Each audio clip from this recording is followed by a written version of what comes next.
more about that. Today's video, how to not self-harm. Self-harm alternatives. So self-harm behaviors are maladaptive coping strategies. People who are suffering from depression and anxiety will use self-harm behaviors such as cutting, burning, or hair pulling to help deal with their sad feelings, their distress, their overwhelm. A lot of times they see physical pain as easier to deal with than emotional pain.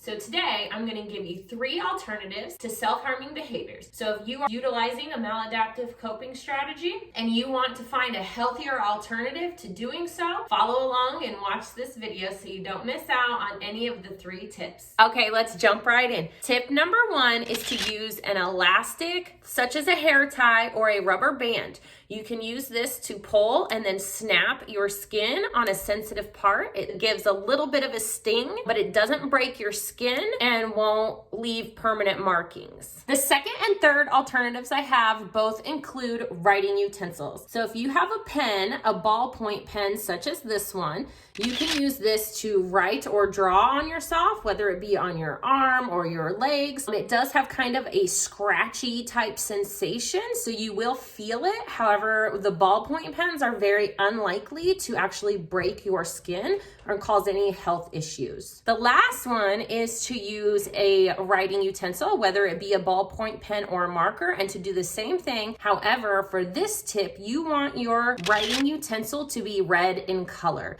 Now, I do not have a red utensil to show in this video, but there are some studies that show that using a red utensil when drawing or writing on your skin can help trick your brain, because normally what you're seeing is little bits of blood coming out of your skin. So using a red utensil can help trick your brain and still give you the kind of release that you're looking for. Thanks for watching. Those are my 3 tips for alternatives to self-harm behavior. If you or a loved one or someone you know is engaging in self-harm behaviors, please reach out for help. Here is the suicide prevention hotline.